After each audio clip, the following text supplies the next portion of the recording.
Bunda Utari. Oh, baik. Senior, yang senior lah. Alhamdulillah. Terima kasih Bu Nuriza. Bismillahirrahmanirrahim. Assalamualaikum warahmatullahi wabarakatuh. Waalaikumsalam. Ada suaranya. Nggak ada yang jawab. Halo. Waalaikumsalam warahmatullahi wabarakatuh. Sekali lagi ya, tetap semangat ya semuanya. Bismillahirrahmanirrahim. Assalamualaikum warahmatullahi wabarakatuh. Waalaikumsalam warahmatullahi wabarakatuh. Alhamdulillah. Abel jujur. Syukurillah. Alhamdulillahirabbil alamin. Al-qail fi kitabil aziz.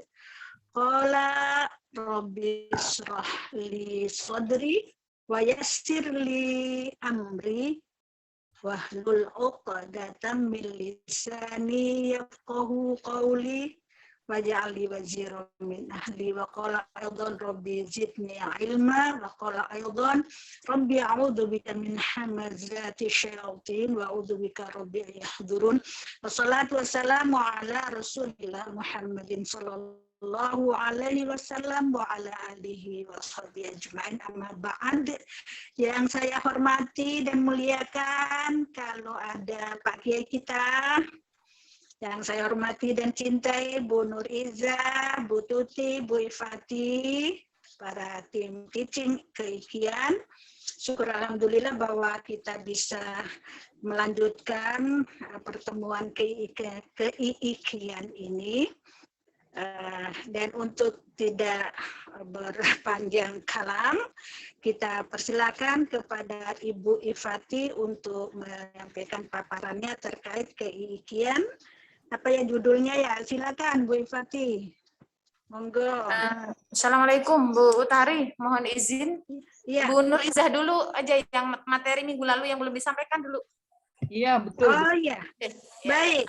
Iya, kepada Ibu Nur Izah kami persilakan. Baik, terima kasih Bunda Utari yang sangat kami cintai ya, senior kita, Masya Allah. Kemudian Bunda Ifati dan Bunda Tuti ya mungkin sudah bergabung. Dan Pak Kiai ini kalau memang hadir ya, yang sama-sama kita muliakan. Kemudian teman-teman mahasiswi semester 7 yang insya Allah sebentar lagi akan statusnya sama ya. Ini maaf ada yang bocor nih, siapa nih? Tolong di unmute dulu ya. Di mute. Ya. Di mute. Di mute. Baik ya. Jadi pertama-tama saya minta maaf waktu minggu yang lalu baru masuk sebentar, tapi karena trouble ya dengan kegiatan kunjungan di pengadilan negeri di Rangkas Bitung, baru sepotong, baru hanya membuka saja, tapi karena harus segera masuk ke ruangan dan melakukan kunjungan sampai jam 1 lebih, pulang jam berapa itu, jam 4-an lah. Oke, baik. Jadi Bu Nur Iza, mohon maaf, naikin lagi biar kita melihat cantiknya Bu Nur Iza. Terpotong wajahnya. Kita dulu gimana caranya? Gimana? Ini ya? Oh gitu ya. Nah. Ya, udah cantik. Begitu ya. Baik. Ya. Alhamdulillah. Kadang saya nggak perhatian ke situ Bunda, Masya Allah. Oke ya. Jadi tema pada hari ini, tema yang pertama. Jadi hari ini ada 3. Tema yang pertama tentang memperluas cakrawala zakat. Nah, untuk memperluas cakrawala zakat ini, terlebih dahulu kita pasti teman-teman masih ingat bahwa pengertian makna zakat ya, secara bahasa itu apa ya. Jadi kalau kita lihat zakat secara bahasa itu maknanya sesuatu yang bisa dikembangkan, kemudian bermanfaat, potensial, dan bermanfaat untuk kita semua, baik berupa hewan, tanaman, tambang, dan juga bisa melalui usaha ya, usaha apa namanya, profesi misalnya, apa yang bisa kita lakukan, profesinya apa. Nah ini bisa nanti pendekatannya bisa lewat zuhir ayat atau melalui kias tijaroh. Baik, kemudian untuk dasar hukum zakat, teman-teman juga sudah tahu ya, sudah familiar bahwa ayat zakat itu pasti dibarengi sebelumnya tentang sholat ya, aqimus shalah wa atuz zakah, atau alladzina yuqimunas sholata wa yu'tunaz zakata wa hum bil akhirati hum yuqinun ya, banyak sekali dasar hukumnya. Nah, kemudian yang ingin dipertegas di sini adalah apa yang akan atau yang sudah ya, bukan akan, tapi sudah dilakukan oleh Pak Kiai kita ya, Pak Profesor Kiai Haji Ibrahim Hussein Al-Maghfurlah ya, beliau sangat menyadari betul ya betapa pentingnya fungsi zakat ya. Kalau kita bisa memanfaatkan ya, negara kita bisa memanfaatkannya, maka dengan peranan zakat itu dapat menopang dana perjuangan umat ya.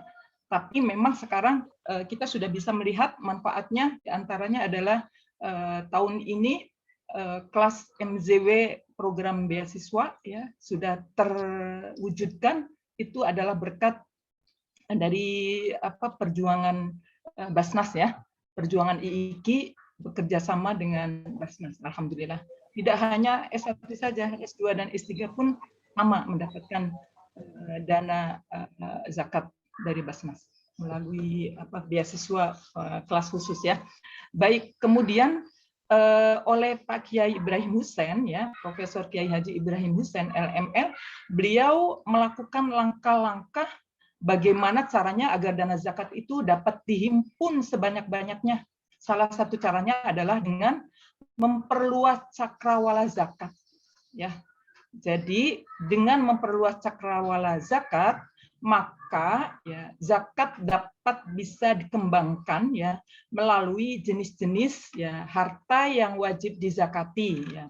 Di antaranya karena kita sudah tahu bahwa mayoritas umat Islam di Indonesia itu penganut fanatik mazhab Syafi'i. Tetapi kalau bisa kita melihat dengan pandangan yang lebih luas ya, maka kita bisa melihat pandangan daripada Imam Abu Hanifah dan Imam Malik.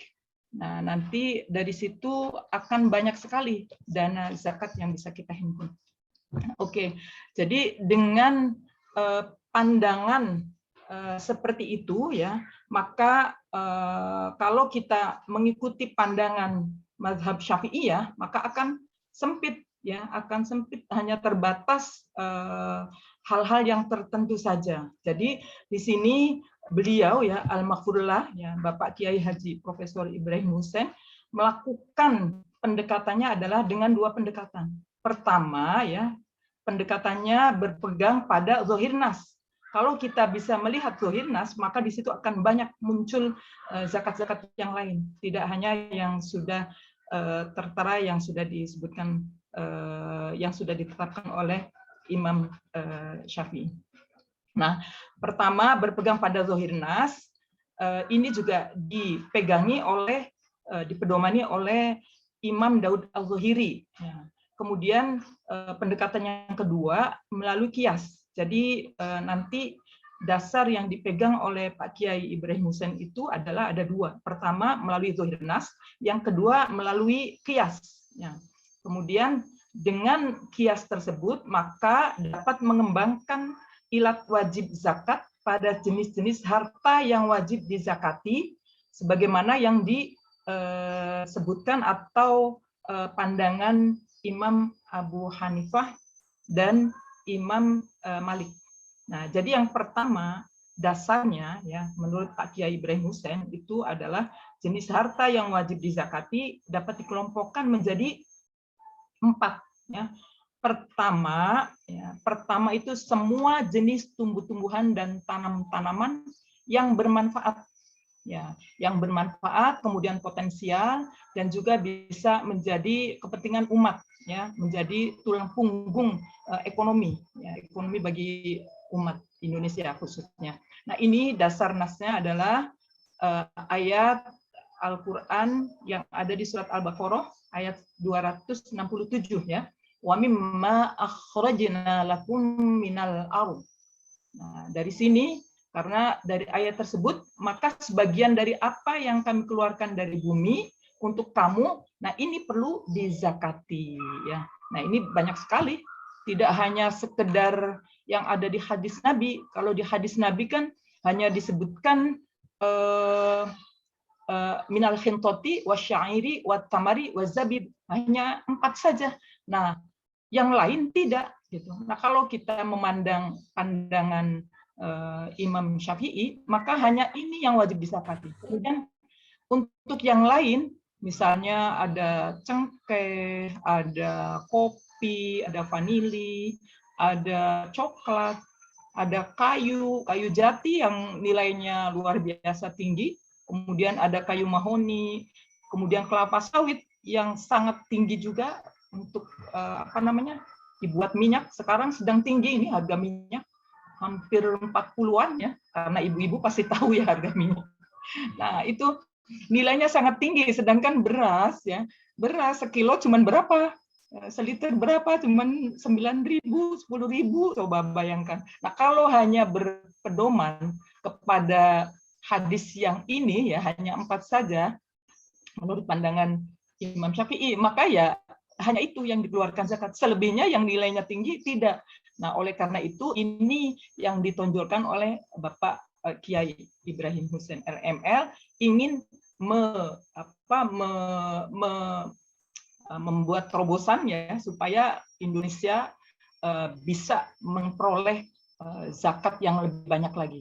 Karena dengan banyaknya zakat insya Allah akan bisa dihimpun, tapi mudah-mudahan dengan adanya Basnas ya bisa terhimpun semuanya. Cuman nanti kita tidak tahu apakah memang sudah sampai ke sana. Jadi nanti bisa mengangkat derajat bangsa Indonesia yang tadinya misalnya kelompok yang miskin tidak miskin terus gitu, tetapi nanti bisa menjadi muzaki, tidak hanya penerima zakat saja, tetapi bisa menjadi orang yang memberikan zakat gitu.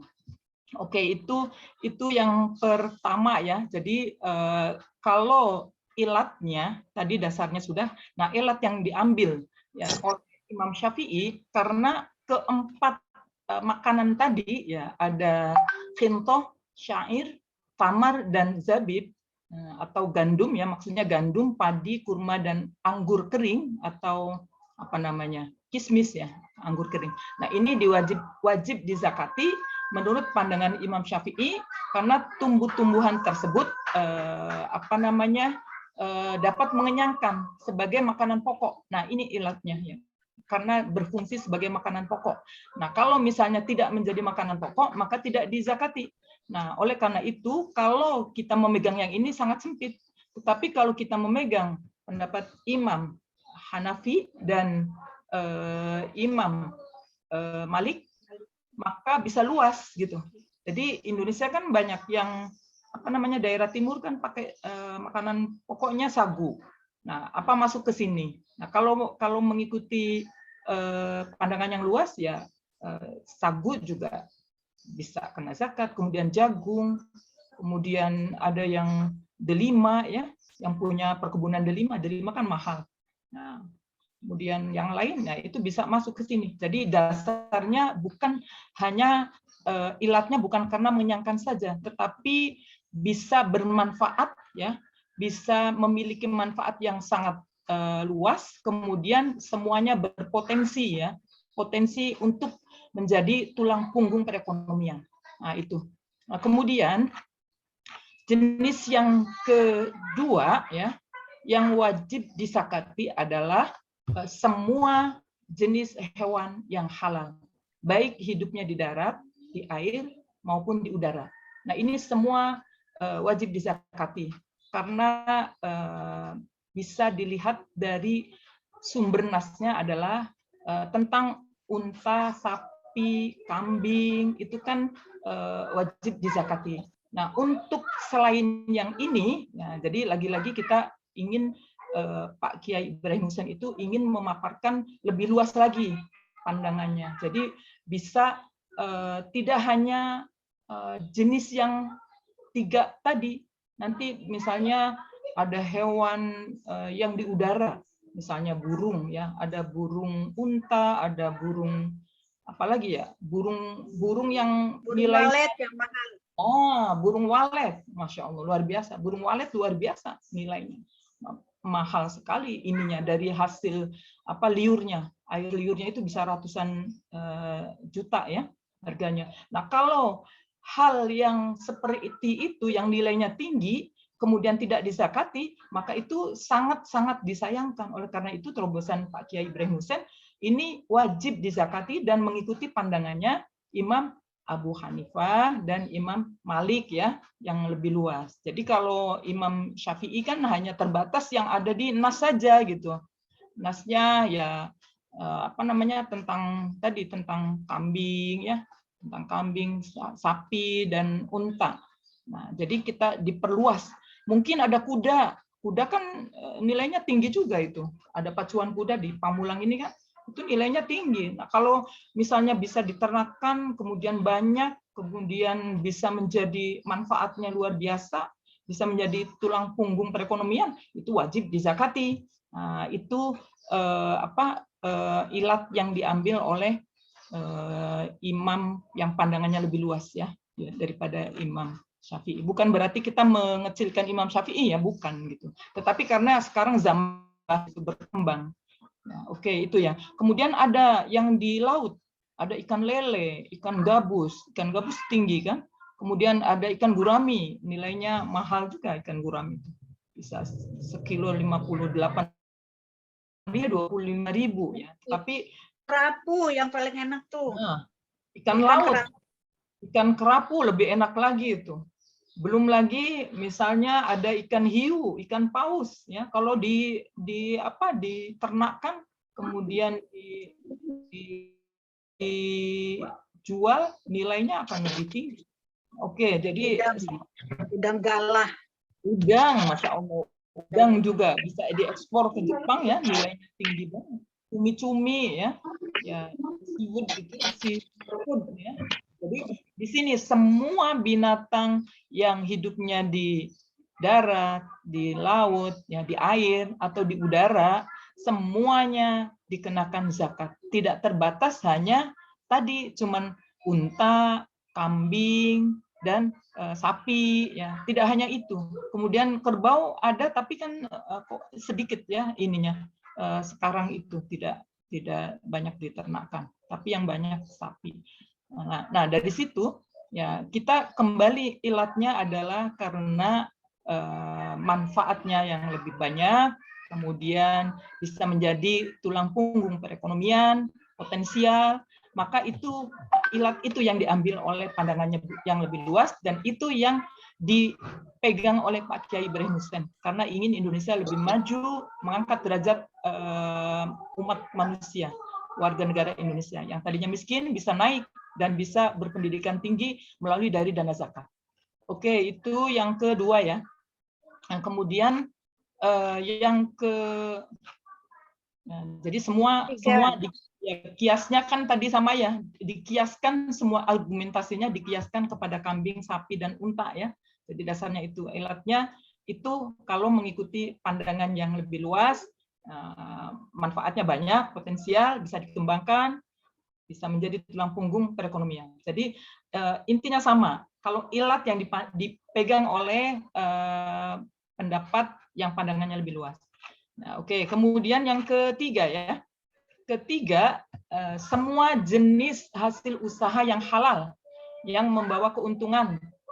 Nah, ini sumbernya dari nas, ya, dari nas Al-Quran ya, mengenai harta perniagaan. Jadi hasil usaha baik melalui perniagaan atau melalui profesi, ya profesi kita ya sebagai dokter atau sebagai guru atau sebagai dosen atau penceramah atau mubaligh atau yang laki-laki kan mungkin jadi imam ya, jadi imam khotib ya, jadi khotib, jadi imam, jadi tukang tahlil ya, mimpin tahlil dan sebagainya. Nah itu kalau dikumpulkan ya, karena kalau berkelas ya, maka nilainya biasanya mendapatkan lebih banyak ya Bunda ya, Bunda sedih. Bunda Utari nih udah kelasnya internasional, pasti sekali tayang itu Bunda Tuti, Bunda Utari ini kan sudah kelas internasional. Jadi biasanya amplopnya itu tidak lebih 1,5 juta itu, jadi bisa 2 jutaan. Ya kalau kelas internasional seperti itu, bahkan kalau internasional bisa 3 juta, kalau kelas nasional ya 2 jutaan mungkin seperti itu. Ya, tapi kalau dikumpulkan ya uang itu ya, atau mungkin yang amplopnya tidak banyak, tapi karena sering kemudian dikumpulkan, kebutuhannya juga tidak banyak, kan berbeda kalau sudah kelas nasional dan internasional. Pasti kebutuhannya itu lebih tinggi dibanding yang kelas lokal ya. Jadi kalau dikumpulkan nilainya jadi banyak, kemudian dihitung satu nisab, satu haul. Nisabnya, haulnya dihitung, kalau sudah ya berarti wajib zakat. Nah ini dasarnya nas ya, zohir nas di Al-Quran masih sama di surat Al-Baqarah ya, ayat 267. Jadi ya ayyuhalladzina amanu min thayyibati ma kasabatum. Nah di sini. Jadi kalau kita lihat zohirnya nas ini maka sabetum, maka ini pengertiannya lebih luas ya. Kita pahami zohir nas ini mencakup semua jenis yang halal ya. Usaha apa saja. Usaha apa saja ya, misalnya tukang beca, supir, kalau pilot ya, pokoknya kalau nilainya tinggi nisab haul maka itu terkena kewajiban zakat ya.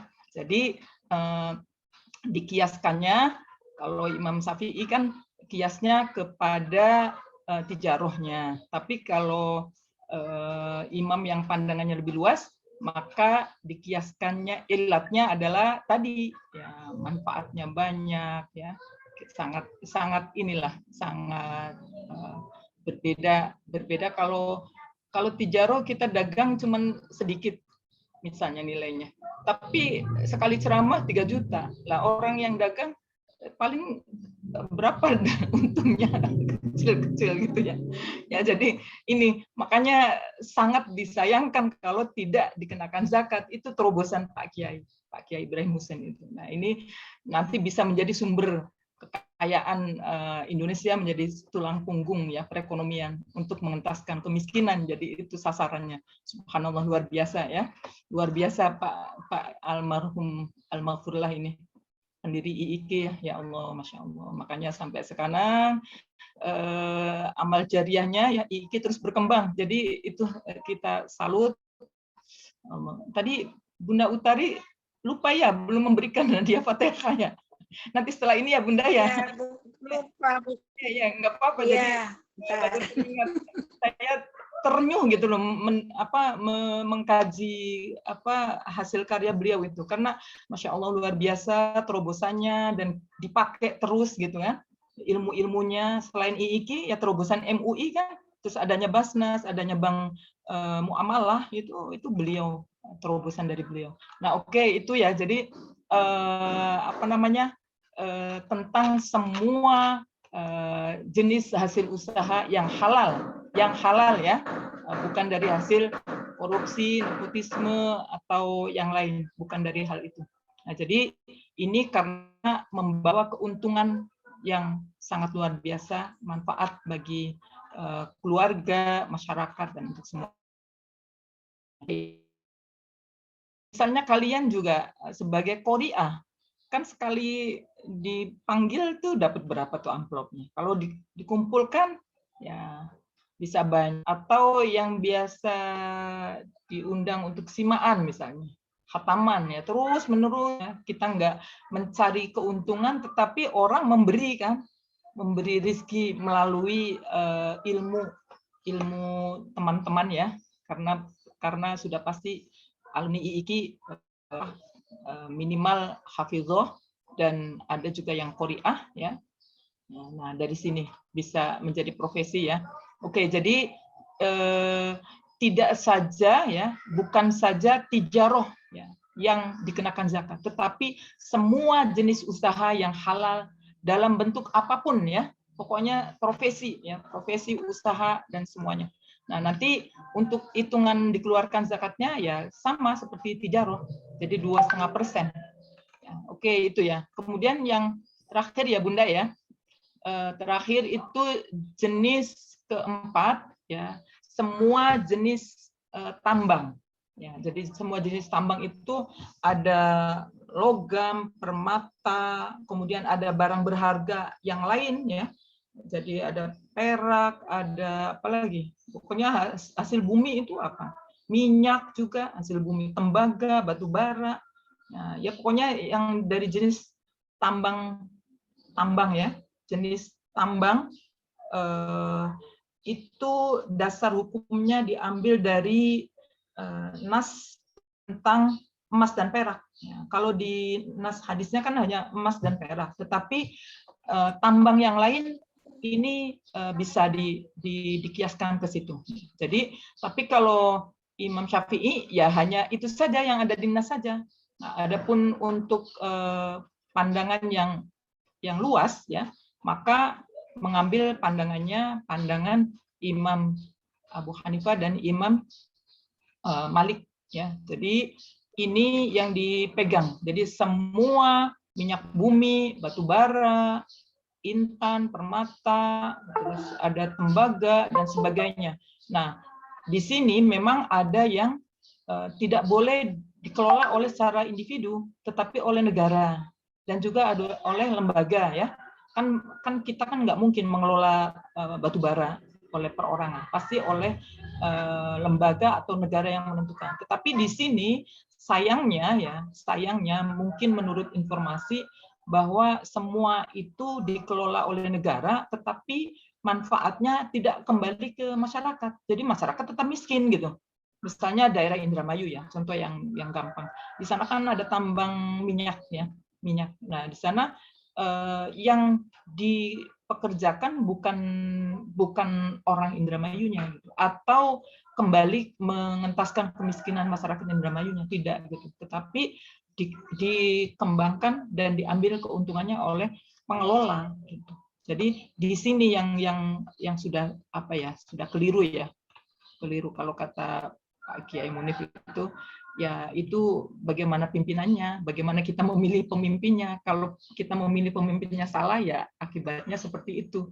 Jadi semua aset negara, semua potensi yang ada ya dari hasil bumi dikelola oleh orang asing ya, sehingga keuntungannya diambil oleh mereka. Gitu. Kita tidak menerima apa-apa gitu. Jadi miskin tetap miskin, tidak diangkat. Nah, di sini pesannya Pak Kiai ya, Pak Kiai Munif, semoga Basnas dari 4 jenis sumber yang bisa dijadikan zakat, semoga itu bisa disosialisasikan, bisa dimanfaatkan dan nanti bisa kembali ke masyarakat. Tidak hanya zakat itu yang konsumtif, tetapi diberikan kepada hal-hal yang bisa produktif ya. Jadi misalnya masyarakat itu banyak para petani, maka diberikan alat-alat pertaniannya gitu, diberikan kailnya gitu. Tapi untuk yang konsumtifnya, karena memang itu harus, maka itu juga harus diberikan. Tidak hanya untuk alatnya saja, tetapi yang untuk dimakan pun harus diberikan. Gitu. Nah ini yang perlu dicermati, dan memang kalau kita cermati memang banyak kebocoran ya. Ya kayak dana Dansos juga kadang tidak tepat sasaran, atau jumlah yang diberikan dari atasnya sekian, tetapi ketika turun di bawah sekian, itu terjadi. Dan hasil survei penelitian, kebetulan kami ya ikut di kelompok Tangsel ya, ISNU, Ikatan Sarjana Nahdlatul Ulama Tangsel, meneliti tentang hal itu, dan itu memang seperti itu kejadiannya. Baik, mungkin itu ya yang bisa saya sampaikan tentang keinginan Pak Kiai Ibrahim Hussein dalam memperluas cakrawala zakat ya. Jadi ada 4 hal itu tadi. Baik, mungkin itu saja yang bisa saya sampaikan. Mungkin selanjutnya kami serahkan ke Bunda Utari karena ini ada 3 ya. Ada 3 topik, jadi biar nggak lama-lama. Oke, mungkin nanti bisa ditanya jawab ya. Terima kasih Bunda Utari ya. Terima kasih. Assalamualaikum. Terima kasih, jazakillah khairal jazakillah khairan katsiran Bu Nuriza. Tadi telah menyampaikan memperluas makna zakat ya. Yang pertama itu semua jenis tumbuh-tumbuhan atau buah-buahan, kemudian semua jenis hewan, ketiga semua jenis hasil usaha yang halal, yang keempat semua jenis tambang. Itu dicatat ya adik-adik sekalian.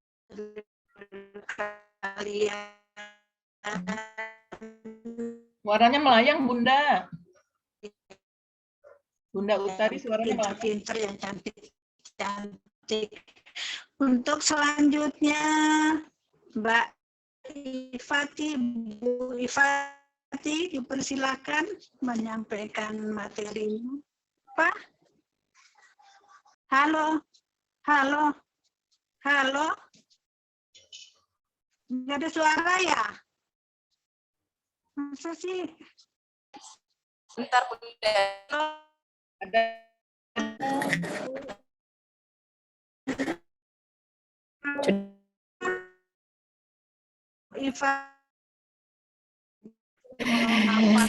Baik, baik. Bismillahirrahmanirrahim.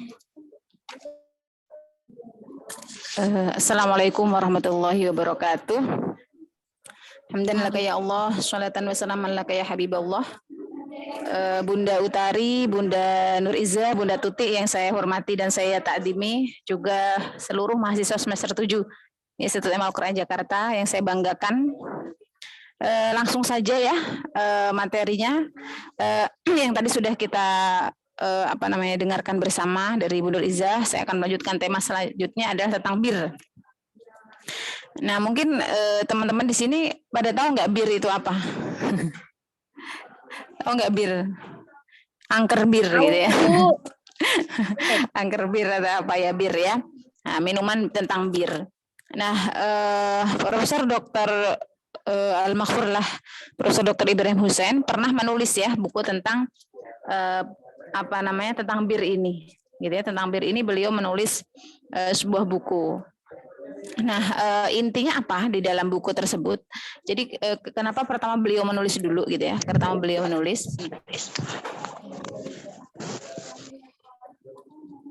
Nah, kenapa beliau menulis?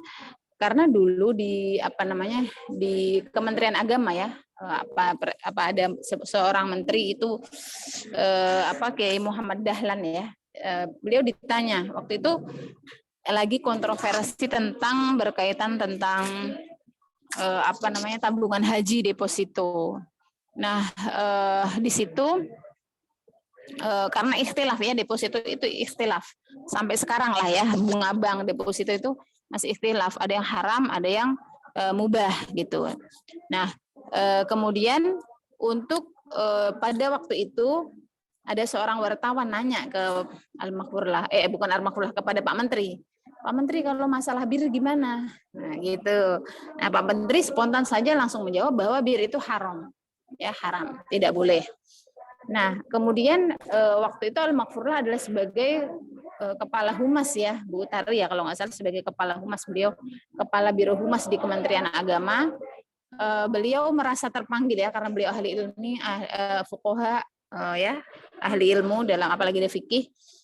Beliau kemudian menulis buku tentang bir itu ya.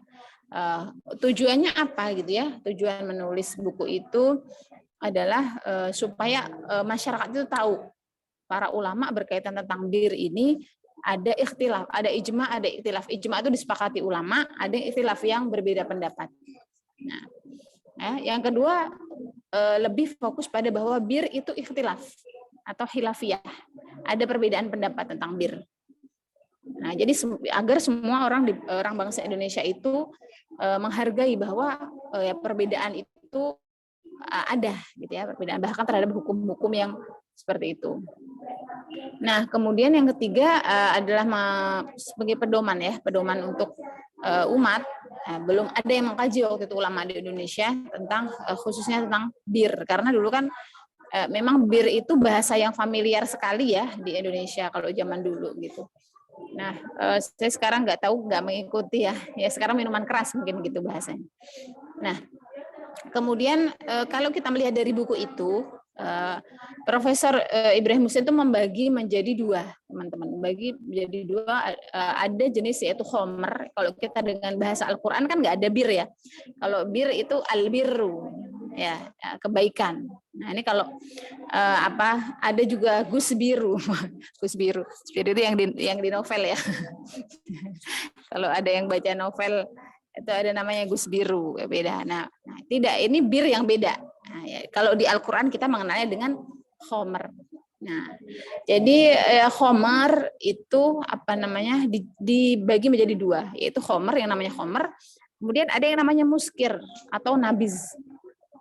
Nah, khomer itu apa Bu? Gitu ya intinya ya. Kalau dari Al-Maghfurlah itu menyampaikan bahwa khomer itu adalah sesuatu yang memabukkan yang berasal dari anggur. Ya, anggur diolah, kemudian diminum atau bahkan dimakan yang memabukkan. Nah, ya yang memabukkan. Ya, karena kullu muskirin haramun. Semua yang memabukkan itu haram, maka khomer ini hukumnya haram. Nggak boleh dimakan. Kalau makan gimana Bu? Atau minum bagaimana Bu? Ada ininya, ada ganjarannya atau ada hadnya. Hadnya apa? Dalam Syafi'i menghukum dengan 40 derah, ya 40 kali cambuk. Kalau yang lain, jumhur yang lain sampai 80 kali cambuk. Nah, itu khomer ya, ini khomer. Nah, kalau yang menghalalkan bagaimana? Ya, yang sampai menghalalkan itu masuk pada orang yang kufur atau bahkan murtad. Kalau sampai karena jelas-jelas nasnya atau mansusoh di dalam Al-Qur'an itu adalah khomer ya. Ya ayyuhalladzina amanu innamal khamru wal maisir wal ansabu rijsum min amali syaitani fajtanibuh. Nah, ini kalau teman-teman sudah belajar tahap pentahriman khamr itu ada beberapa ayat ya. Ada beberapa ayat tentang pentahriman pengharaman khamr. Nah, dulu diawali dengan ya ayyuhalladzina amanu la taqrabus sholata wa antum sukara. Ya. Kamu jangan mendekati sholat dalam keadaan sukaro, mabuk. Karena pada waktu itu ada sahabat sholat subuh, malamnya minum khomer ya, kemudian minum anggur ya, kalau minum anggur, atau kita kenal dibahas Allah dengan khomer, kemudian sholatnya dilewer-dilewer. Apa dilewer-dilewer tuh? Ya gitu yang namanya orang mabuk gimana mau sholat gitu kan. Nah itu diantaranya.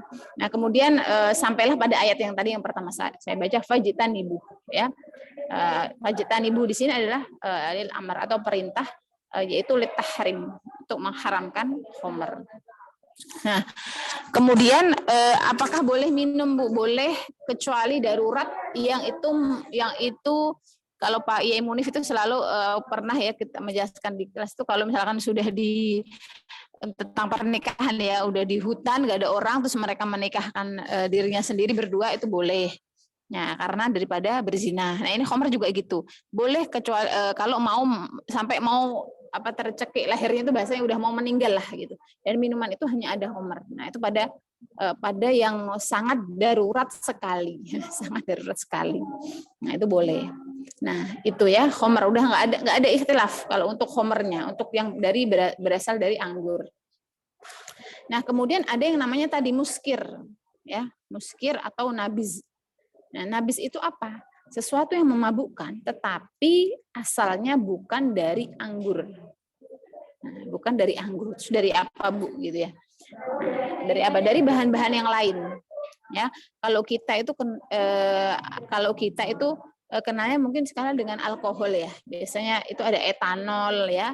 Ada yang serupa itu kan ada metanol, ada mevanol, ya kayak gitu. Nanti teman-teman bisa melihat ada MUI pernah mengeluarkan fatwa tentang alkohol. Nah, ya, jadi itu adalah minuman yang berpotensi bisa memabukkan, ya, kemudian bukan berasal dari anggur. Nah, gitu. Nah, terus kalau ini boleh nggak ini di sini? Nah, boleh. Ini saya langsung menyampaikan pendapat Al-Maghfur lah ya. Sebenarnya dalam buku itu lengkap sekali teman-teman, bukunya Pak Ibrahim Husain itu lengkap sekali. Nanti mungkin masih ada waktu, mungkin Bunda Tuti atau Bunda Utari atau Bunda Nuriza mau menambahkan ada ikhtilaf ya, ada ikhtilaf antara ulama gitu. Tetapi saya langsung mengambil intisari dari pendapat Al-Maghfur lah saja. Kalau teman-teman punya bukunya bisa dibaca, itu jelas ikhtilaf para ulama itu. Nah, di dalam pendapat beliau mengatakan bahwa muskir atau nabris itu karena tidak berasal dari anggur tapi berpotensi memabukkan. Nah, itu adalah ketika orang minum itu ya, yang dari minuman ya tadi ya, minuman yang bukan berasal dari anggur tetapi berpotensi memabukkan, itu ada ikhtilaf ya, ada ikhtilaf. Kalau memabukkan itu semuanya tentu haram ya, karena kullu muskirin haramun, mau khomer mau nabis ya, atau mau makanan ya yang itu nanti bisa membuat kita memabukkan, itu maka haram. Itu harus teman-teman pahami dulu semuanya. Ya, harus paham. Jadi nabis atau muskir atau minuman yang tidak berasal dari anggur tetapi dapat memabukkan, itu maka dihukumi haram. Sama enggak Bu dengan yang tadi? Sama. Hukumannya sama ya. Hukumannya sama. Oh iya. Juga di hadis Rasulullah ya, yang riwayat Imam Ahmad itu orang yang khomer, yang berkaitan dengan khomer itu bukan hanya yang haram atau yang berdosa itu orang yang minum saja, tetapi juga yang membuat yang membuat, kalau memang itu dari anggur ya dari petaninya, kemudian yang merasnya, kemudian dari yang mengawetkan, kemudian produksinya, kemudian penjualnya, kemudian yang minumnya. Pokoknya semua unsur yang mendatangkan yang berkontribusi lah atau mendapat keuntungan dari penjualan itu mendapatkan dosa untuk itu. Sama dengan nabis atau muskir tadi, ketika disalahgunakan sampai pada memabuk, ya, sampai mabuk, nah itu haram. Ya. Nah itu ya, itu tadi yang tentang muskir atau nabis itu tetap dihukumi seperti khomer ketika dia memabukkan. Nah yang kedua pendapatnya adalah kalau itu sedikit atau tidak memabukkan, nah ini ada ikhtilaf, ada perbedaan pendapat di sini. Gimana Bu kalau misalkan dari nabis itu, kalau kita suka dengar, saya pada minum apa ya? Kalau suka lihat artis-artis itu ya, apa sih? Fine, bukan fine. Apa ya? Iya kalau bahasanya bahasa dulu tuh bir itu tadi gitu ya. Ginseng, minuman ginseng kalau dulu. Geringseng tuh Bunda Riza lebih tahu. Kalau sekarang tuh wine. Kalau nggak salah wine. Nah ya, itu kalau itu ada tiga pendapat. Ya, pendapat yang pertama menurut Imam Malik bahwa dosa besar, ya, dosa besar, kena had dan kesaksiannya tidak diterima, sama dengan hukumnya yang tadi khomer sama nabis yang memabukkan tadi. Walaupun cuma minum dikit, menurut Imam Malik tetap sama, haram, nggak boleh. Imam Malik. Nah, kemudian pendapat yang kedua itu tidak berdosa, atau mubah, ya, atau mubah. Itu pendapat Imam Abu Hanifah. Nah, kemudian maksudnya di sini tidak memabukkan tuh gimana Bu gitu. Ini kan tadi boleh ya, walaupun sedikit boleh. Kemudian misalkan kita minum, kan mereka tuh biasanya kalau minum wine atau tadi yang apa itu kayak gelas zam-zam gitu ya, gelasnya kecil-kecil. Nah kalau gelas pertama dia fine gitu ya, nggak mabuk, maksudnya tidak ada mabuk di situ, kan yang menjadi ilat keharamannya yang menjadi ikhtilaf itu karena muskirin tadi ya. Yang pertama itu dia tidak mabuk, itu masih boleh, ya, masih dibolehkan. Kedua, tidak mabuk, tidak. Nah, ketiga, kayaknya habis minum kedua ini kayaknya udah agak gimana gitu. Nah, kalau dia minum lagi gelas ketiga itu maka menjadi haram. Nah, maka dibolehkan hanya sedikit. Jadi makanya judul besarnya adalah gimana kalau sedikit ya, kalau sedikit nabis itu ikhtilaf. Nah, ada ikhtilaf pertama adalah tetap dosa besar tetap tidak boleh. Kemudian kedua tadi tidak berdosa atau bahkan mubah ya Imam Hanafi, dan yang terakhir boleh sedikit ya. Nih, boleh sedikitnya harus dicatat nih, jangan boleh banyak. Boleh sedikit dengan syarat tidak mabuk dan punya tujuan tertentu. Misalkan untuk kekuatan supaya nanti waktu perang itu lebih kuat.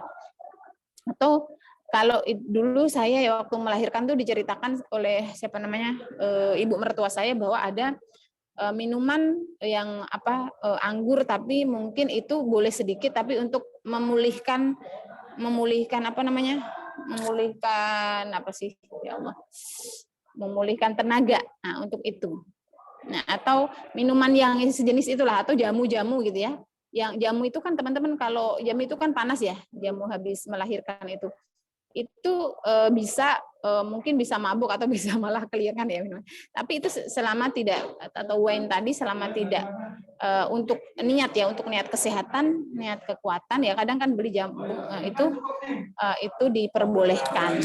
Itu menurut banyak ulama Hanafi. Mungkin itu saja pengantar dari saya tentang diskusi kita tentang bir ya. Nanti bisa ditambahkan oleh ibunda-ibunda yang lain atau di diskusi ya. Terima kasih Bunda Utari, waktu kami kembalikan. Baik, terima kasih Bu Ifati, jazakillah khairan katsira. Tadi terkait bir ya, alhamdulillah. Ada yang mau nambahkan ini masalah bir, Bu Nur Iza atau Bu Tuti kalau sudah bergabung terkait masalah bir? Saya menyimak saja. Waduh, Bu Tuti, ahlan wa sahlan wa marhaban. Dari tadi saya dengar, menyimak saja. Iya. Yang penting kita sama-sama hadir. Nah, kita sepakati bagaimana nih Lanjut, selanjutnya. udah jam 10, materi berikutnya aja Bunda. Silakan. Iya. Materi berikutnya, mohon izin. Saya ya. Iya. Baik, bismillahirrahmanirrahim. Karena tadi belum dibuka dengan bacaan Al-Fatihah, kita buka pertemuan ini pembacaan Al-Fatihah. Semoga Allah selalu memberikan petunjuk hidayahnya kepada kita agar kita bisa mendapatkan ilmu yang bermanfaat bagi kita, dan juga untuk al-maghfurlah guru kita, bapak kita, al-maghfurlah Bapak Kiai Haji Ibrahim Husain al-Hadiniya wa kulli niyatin shalihah wa hadratin Nabil Mustafa. Al-Fatihah. A'udzu billahi minasyaitonir rajim. Bismillahirrahmanirrahim. Alhamdulillahi rabbil alamin. Arrahmanir rahim. Maliki yaumiddin. Iyyaka na'budu wa iyyaka nasta'in. Ihdinas siratal mustaqim. Siratal ladzina an'amta 'alaihim ghairil maghdubi 'alaihim waladdallin. Amin ya Allah. Ighfir lana wa liwalidina. Amin. Baik. Sayangnya kita tidak bisa melihat ya, saya tidak melihat semua yang hadir sebanyak itu ya. Bisa dibayangkan kalau ratusan orang itu ya, Masya Allah luar biasa. Ini kalau udah ratusan itu tablik akbar kita ini ya. Nggak bisa melihat cantik-cantiknya adik-adik semua, jadi ya beginilah teknologi. Baik, saya mendapat materi tentang KB, keluarga berencana atau family planning yang pertama sekali namanya dulu family planning ya. KB itu keluarga berencana. ulama Indonesia pertama yang memperbolehkannya itu adalah Bapak kita semua, Kiai kita semua, Profesor, Doktor, Kiai Haji Ibrahim Husain LML. Perlu kita bangga dengan beliau-beliaulah yang memperjuangkan adanya diperbolehkannya KB di Indonesia ini. Kronologis kejadiannya berawal dari dulu umat Islam itu menganggap bahwa KB itu haram, ya, sehingga juga ulama-ulama atau tokoh Islam itu banyak yang masih ragu dan tanda tanya tentang KB. Nah, dalam situasi demikian itu, kondisi itu di awal pemerintahan RI di tahun berapa waktu itu ya, lupa, tahun 86-an kayaknya ya, belum ada yang lahir kecuali saya ya, dan yang udah tua.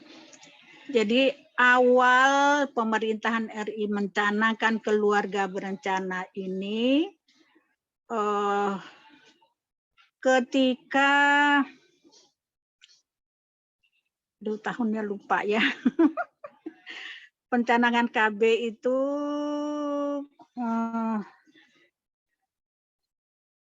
ya waktu itu ada family planning yang bagi kalangan awam terasa asing sekali apa itu family planning itu.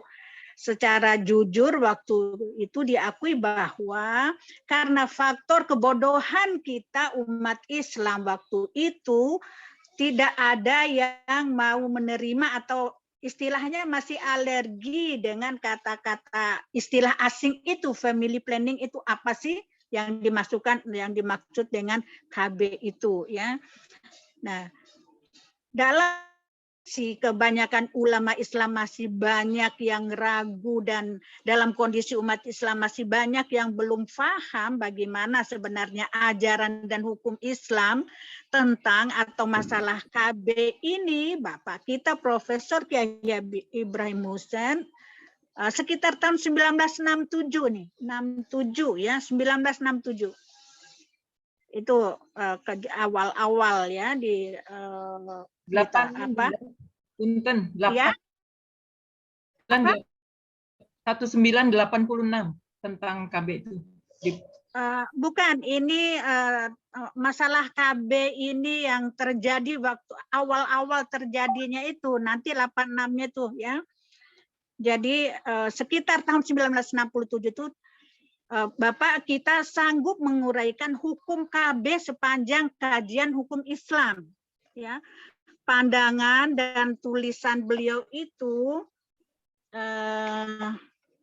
Bapak kita telah dimuat dan dipublisir oleh Surat Kabar pada waktu itu.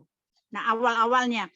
Nah, kemudian beliau Pak Profesor Ibrahim Husain ini mengupas masalah KB ini dalam bukunya Fikih Perbandingan. Ya, saya ingat banget fikihnya itu warnanya hijau, jilid 1 pada pasal 11 ketika beliau membahas hukum azal. Tahu nggak azal? Adik-adik tahu kan azal ya?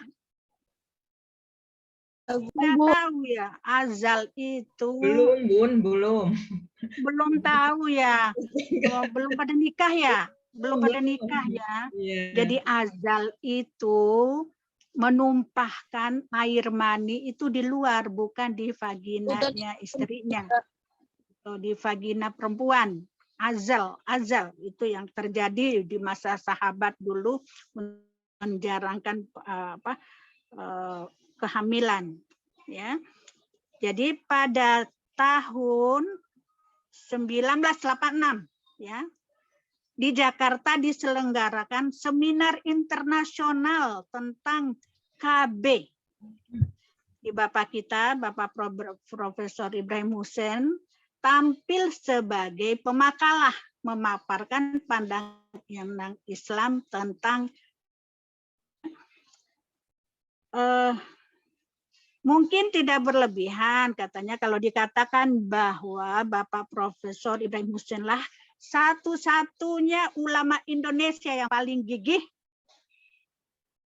dan konsisten menggalakkan dan memantapkan pelaksanaan program KB lewat argumentasi ilmiah sepanjang kajian hukum Islam. Nah, amat sering untuk dicatat ya keterlibatan Bapak kita Pak Ibrahim Hussein dalam mensukseskan program KB ini, dan dari seminar ke seminar beliau lakukan untuk mengkampanyekan lah ya istilahnya KB ini di dalam negeri maupun di luar negeri, dan menulis makalah-makalah, judul makalahnya sampai 30 judul itu. Ya, pakai kita mungkin yang bantu nulisnya ya, sekretarisnya itu Pak Kiai kita, Pak Kiai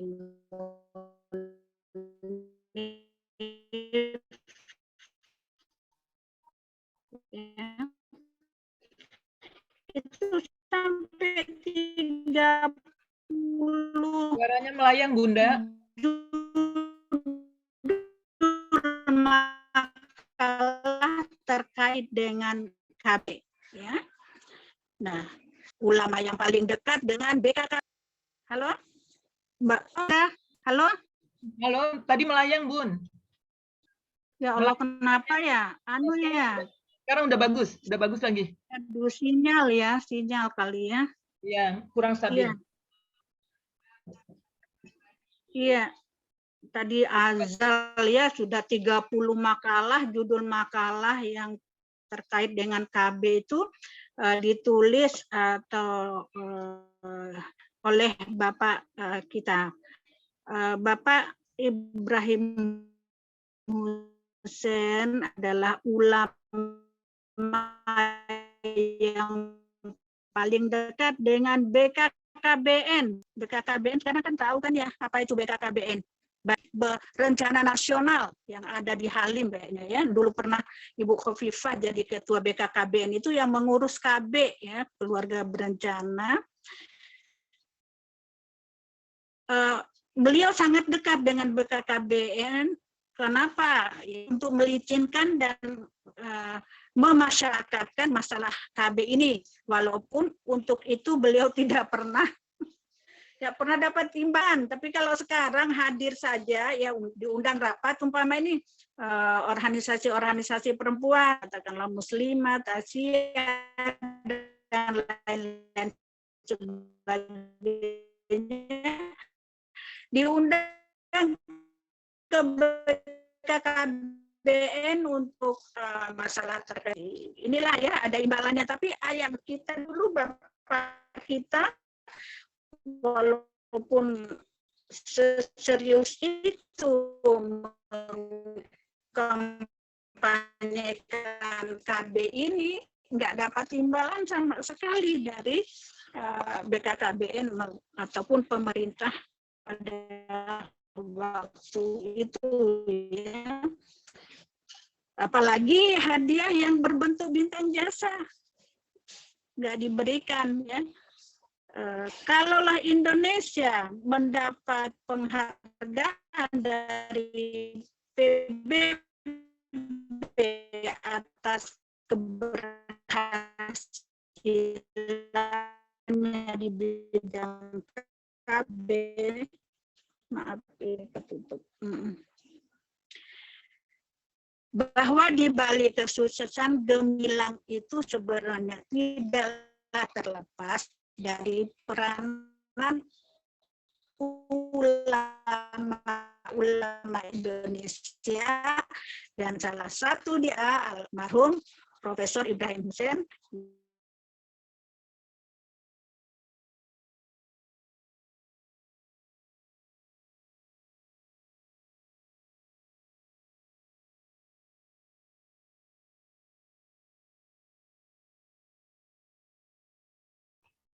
Suara Bunda Utari terpental. Terpental malah keluar ini. Nah, masuk lagi. Bunda, suaranya belum dinyalakan. Bunda Utari. Mute-nya belum dibuka. Nah, Iya, iya. terpental ya? Sinyal hilang Iya, terpental. sinyal ini, Masya Allah. Gimana nih aku di luar gak apa-apa ya. Ih, udah bisa belum nih? Sudah bagus. Bagus. Oh. Udah ya, aku di luar ini masih memposisi. Kasihan ya Allah, kasihan nih. Sinyal. Masya Allah. Nah, waktu itu Pak Ibrahim Hussein, Bapak kita, selalu dekat dengan BKKBN kita, ya, dan tidak pernah mendapatkan imbalan jasa ataupun tanda jasa dari pemerintah. Ada salah seorang bertanya kepada Bapak kita, pertanyaan mahasiswanya itu, Bapak kami lihat sangat aktif dalam mensukseskan program KB ini. Dari seminar ke seminar, Bapak terus berbicara tentang pandangan Islam terhadap program KB. Pada saat orang banyak masih ragu, Bapak telah mempunyai prinsip yang tegas sepanjang kajian hukum Islam. Dan hal itu secara gigih Bapak usahakan untuk dimasyarakatkan. Berkat usaha Bapak yang tidak pernah berhenti itu, kini KB telah bermasyarakat. Dan bagi umat Islam sudah tidak ada masalah lagi. Untuk itu apakah Bapak pernah mendapat hadiah atau penghargaan dari BKKBN atau pemerintah? Nah, itu pertanyaan seorang mahasiswa kepada Bapak kita, Al-Maghfurlah. Bapak kita menjawab pertanyaan mahasiswa itu dengan tawadu. Beliau mengatakan bahwa tujuannya memang bukan untuk mendapatkan hadiah atau penghargaan. Beliau menyampaikan kesemuanya itu semata-mata sebagai amanah ilmiah, amanah agama. Oleh karenanya tiada yang diharapkan selain agar umat bisa menerima kebenaran ilmiah Islam untuk jalan menuju ridho Allah dalam rangka melaksanakan tugas-tugas nasional untuk membangun bangsa dan negara. Beliau katakan, saya adalah kopral. Dalam setiap perjuangan yang namanya kopral, ya harus tampil paling depan dan berani mati. Kalau akhirnya kalah, maka yang pertama dapat caci maki adalah kopral. Sebaliknya kalau pertempuran itu menang, maka yang mendapat bintang jasa adalah sang jenderal, bukan kopral. Ya demikian Bapak kita membuat tamsil menjawab pertanyaan mahasiswa tadi. Nah, kemudian puncak dari keberhasilan Bapak kita, Profesor Ibrahim Hussein menyampaikan pandangan Islam tentang KB ialah ketika beliau menyampaikan makalah yang berjudul Peranan Ulama Islam dalam Mensukseskan KB dalam seminar internasional yang diselenggarakan pada bulan Februari 1990 di Aceh.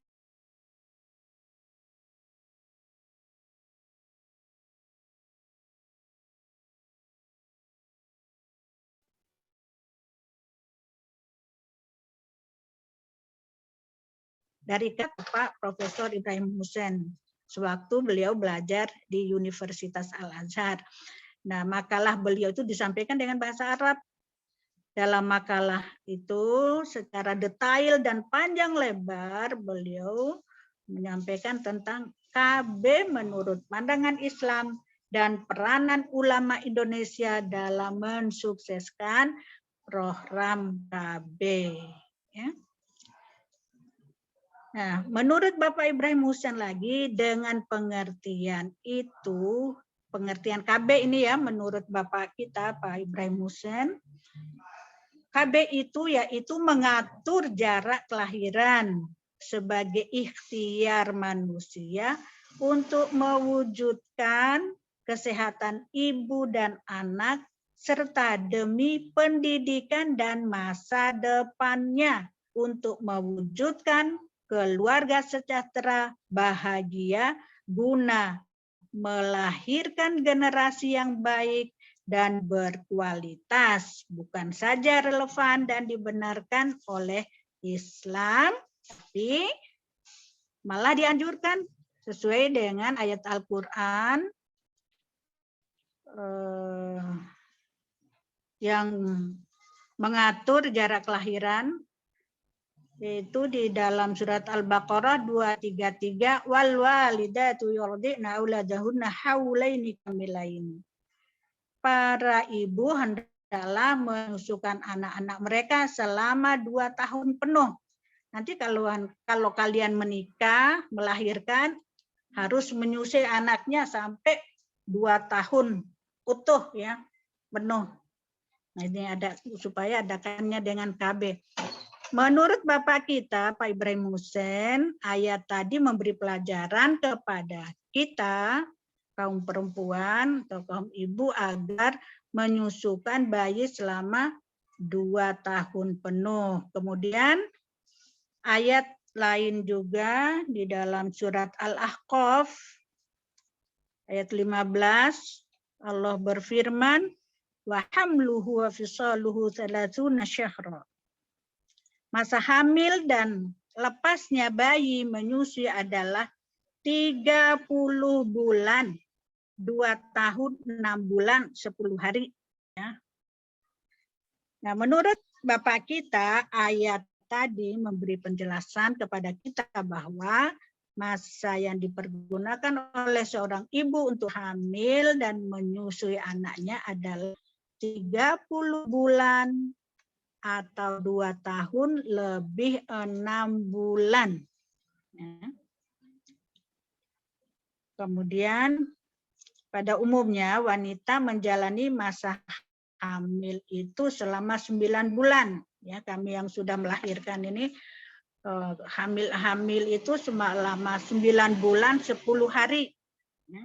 Jadi menurut ukuran umum masa hamil dan menyusui adalah 33 bulan 10 hari atau 2 tahun 9 bulan 10 hari. Ya, nanti kalian akan merasakan kalau kalian sudah menikah ya. Selanjutnya setelah bayi lepas dari menyusui maka kehamilan dapat dimulai lagi. Dengan demikian menurut Bapak kita Profesor Ibrahim Hussein dapat diambil kesimpulan bahwa menurut tuntunan Al-Quran jarak antara masa hamil yang terdekat adalah kurang lebih 3 tahun. Hal ini menurut Bapak kita, Profesor Ibrahim Hussein, sejalan dengan hadis Nabi. Wala taqtulu auladakum syirran fa innal ghaila yudrikul farisa fa yudashiruhu an farasih. Ini hadisnya ya. Janganlah kamu membunuh anak-anak kamu secara rahasia karena ghail, keadaan anak bayi yang menyusui kepada ibunya dalam keadaan hamil, mengejar penunggang kuda atau joki, lalu dilemparkannya dari kudanya. Ini hadis Abu Daud. Penjelasannya menurut Bapak kita Pak Ibrahim Hussein, bahwa pertumbuhan bayi yang menyusu kepada ibunya yang sedang hamil adalah mengandung kelemahan ya, jika dibanding dengan bayi yang sebaya dengannya yang tidak menyusu kepada ibunya dalam keadaan hamil ya. Dalam hadis tadi digambarkan jika kedua bayi tersebut menjadi dewasa dan bertarung dalam lomba pacuan kuda, maka akan kalahlah bayi yang menyusu kepada ibunya dalam keadaan hamil tadi. Dengan demikian, jelaslah bahwa mengatur jarak kelahiran untuk menjaga kesehatan ibu dan bayi agar tercipta generasi yang baik dan berkualitas adalah sangat dianjurkan oleh Islam. Sebagaimana yang dapat kita pahami beberapa ayat Al-Quran dan hadis tadi ya. Jadi menurut Bapak kita, Bapak Ibrahim Hussein ini beda ya.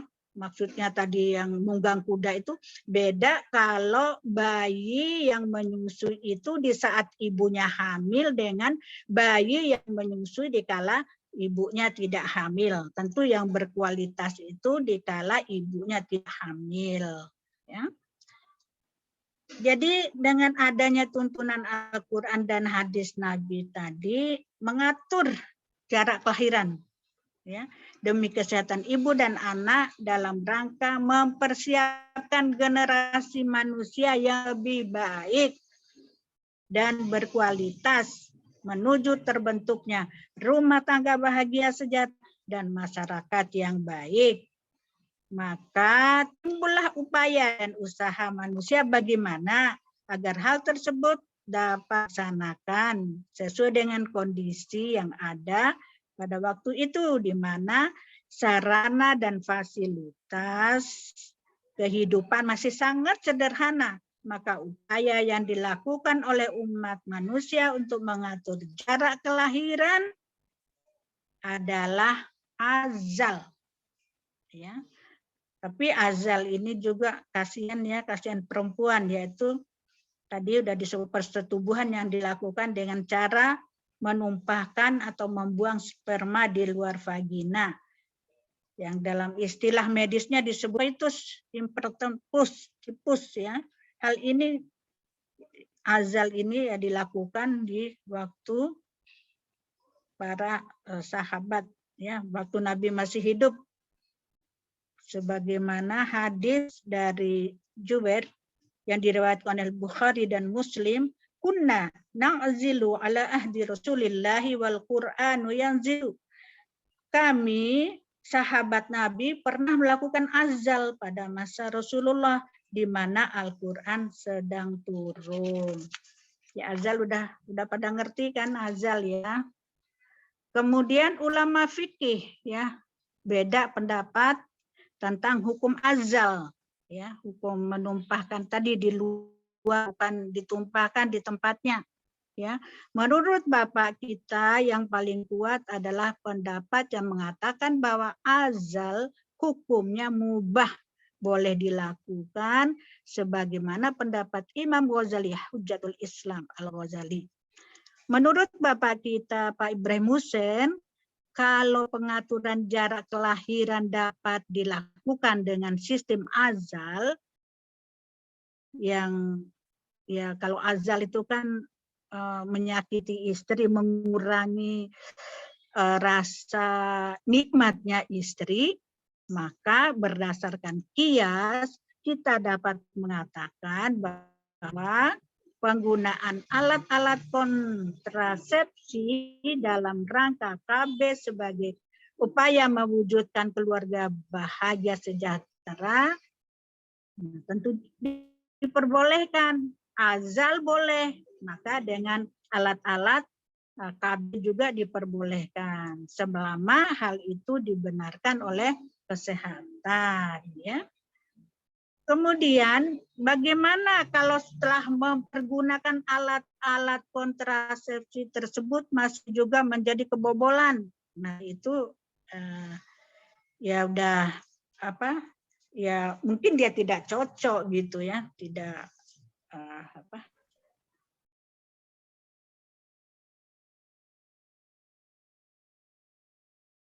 ya.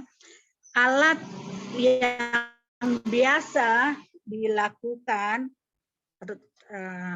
kebetulan saya juga memakai yaitu IUD, tulisannya IUD spiral, itu banyak yang dipakai itu ya. Waktu itu atas permintaan Menteri Agama yang waktu itu Pak Dr. Haji Mukti Ali MA, bahwa beberapa ulama besar pilihan ya, ada 7 ulama waktu itu seperti Bapak Prof. Profesor Dr. Hasbi As-Siddiq, ulama fikih, Kiai Haji Syukri Ghazali, dan Kiai Haji Nasaruddin Latif memutuskan bahwa penggunaan IUD dalam rangka keluarga berencana hukumnya haram. Jadi menurut ulama-ulama yang disebutkan tadi bahwa penggunaan IUD atau spiral itu hukumnya haram. Nah, waktu itu menterinya Pak Haji Mukti Ali. Dalam rangka ya keluarga berencana itu penggunaan IUD atau spiral mau tidak mau harus membutuhkan pertolongan orang lain, dokter. Ya, gimana? Nggak bisa kita pasang sendiri, dipasang juga oleh perawat atau dokter masih belum pas juga. Jadi dalam pemasangannya mesti melihat aurat mughallazah, aurat besar, yaitu yang dikatakan aurat berat itu ya maaf kemaluan ya. Nah, padahal melihat aurat itu hukumnya haram. Akan tetapi dalam keadaan darurat atau terpaksa pemakaian IUD atau spiral itu diperbolehkan. Alasannya adalah karena darurat. Demikian kali ya penjelasan ringkas terkait dengan KB. Mungkin nanti ada tambahan-tambahan dari para dosen-dosen keikian yang lain, Ibu Nur Iza, Ibu Tuti, Bu Ifati yang terkait dengan KB. Mohon kalau ada tambahan, disilahkan. Cukup, Bun. Sudah cukup. Iyalah, soalnya nanti kalau pada tanya-tanya dah sama orang-orang tuanya, insya Allah pakai KB semua. Saya mau cerita ya. Saya mau cerita murid saya sekarang ini dari Madura, penjual sate. Dia pergi haji juga dengan hasil jual satenya. Tapi anaknya udah 5. Kemudian mau melahirkan lagi, kata anaknya yang di pesantren di Pasuruan, ya, jangan KB Bu, gitu. Tapi kalau KB kan kasihan itu ibunya, udah repot ngurusin sate, udah repot ini, aduh. Akhirnya apa? Karena mengikuti anaknya itu, kemarin-marin melahirkan lagi, dan nggak mau disuntik vaksin itu, karena ada bayi kan. Akhirnya mereka dia tidak ke rumah sakit atau ke klinik persalinan. Dia melahirkan dengan suaminya saja.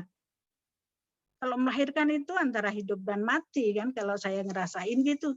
Tapi berdua dengan suami nekat saja. Itulah karena tidak mau KB. Contoh tidak mau KB itu murid saya jamaah Madura itu gitu. Di kalian nanti ya, diaturlah ya, jangan sampai anak belum ini udah lahirin lagi ya. Diatur dengan alasan-alasan yang disampaikan oleh Bapak kita, Bapak Profesor Kiai Haji Ibrahim Hussein. Demikian dari, mohon maaf, silakan ditambah.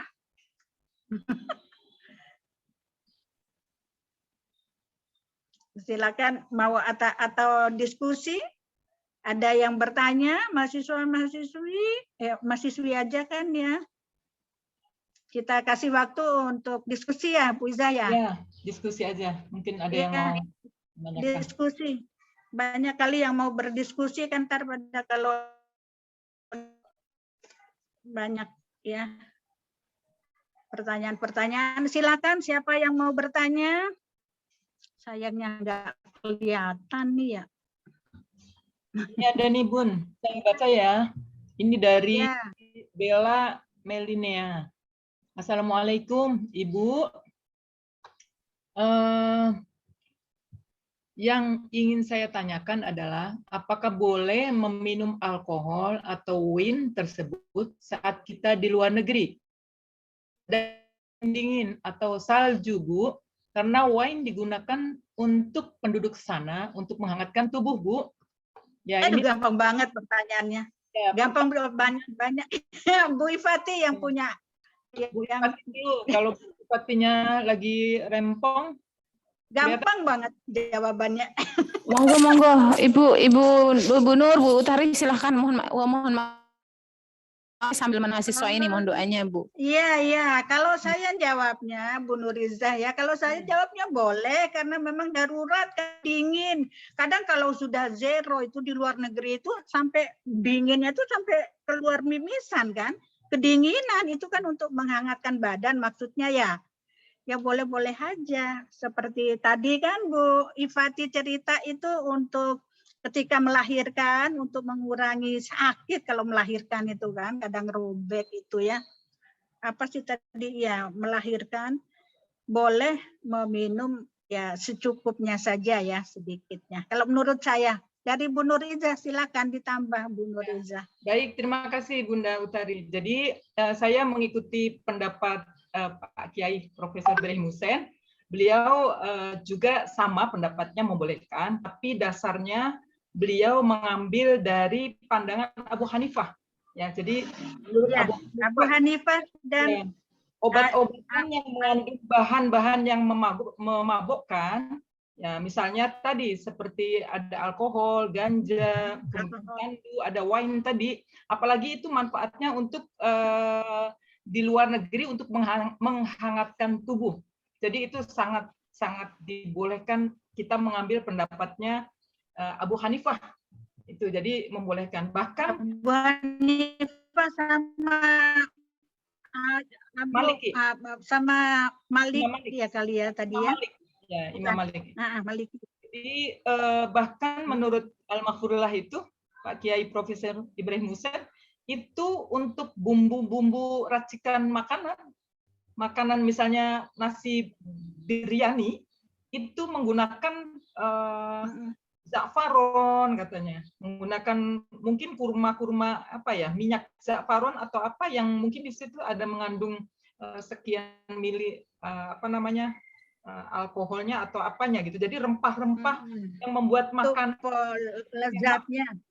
Ya, atau obat-obatan yang akan dipakai untuk campuran seperti tadi Bu Ifati cerita ada bir hitam ya untuk memulihkan kalau habis melahirkan. Itu jadi kita mengambil pandangannya Imam Abu Hanifah dan Imam Malik ya. Tetapi untuk Imam Syafi'i tidak diperkenankan. Jadi walaupun kita sama-sama IIKI ya, alumni IIKI ya, jadi ada juga teman kita yang saya sih nggak pakai itu karena dengan vitamin yang lain sudah cukup gitu, atau karena suaminya melarang sudah kamu pakai ramuan-ramuan yang lain saja, nggak masalah, itu kan pilihan ya, pilihan kita boleh ya, boleh. Jadi itu ya Bun ya masukannya, jadi sama-sama boleh, hanya saya menambahkan dasarnya dari Pak Kiai Ibrahim Hussein mengambil pandangan Imam Hanafi dan Imam ya Abu Hanifah dan Maliki ya, Imam Malik.